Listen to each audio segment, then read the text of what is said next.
அனைவருக்கும் வணக்கம். இது கரூர் செல்வா ஸ்டாக் ஒருவரி செய்தி.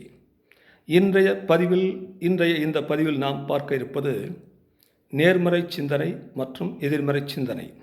நேர்மறை மற்றும் எதிர்மறை, பாசிட்டிவ் அண்ட் நெகட்டிவ் தாட்ஸ்.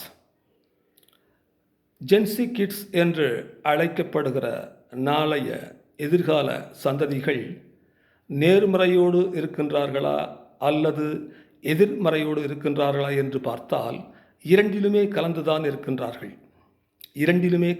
இருக்கின்றார்கள். அதாவது நன்றாக படித்து விட்டோம், நல்ல வேலையில் இருக்கின்றோம், கை நிறைய சம்பாதிக்கின்றோம் என்று மன நிம்மதியோடு இருந்தாலும் கூட சில நேரங்களில் அவர்களின் மனம் வருத்தப்படுவதும் உண்டு.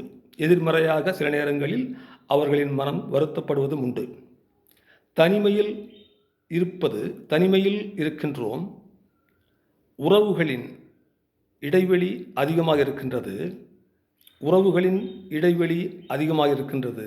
செய்கின்ற வேலை நிரந்தரமாக இருக்குமா அல்லது இருக்காதா என்று சில நேரங்களில் எதிர்மறை சிந்தனையோடும் கூட அவர்கள் நடைபோடுவதுண்டு.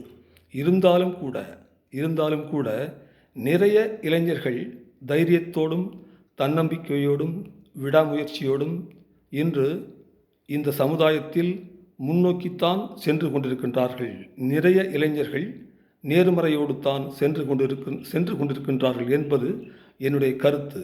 தயவு செய்து இதை அனைவருக்கும் பகிருங்கள். நன்றி, வணக்கம்.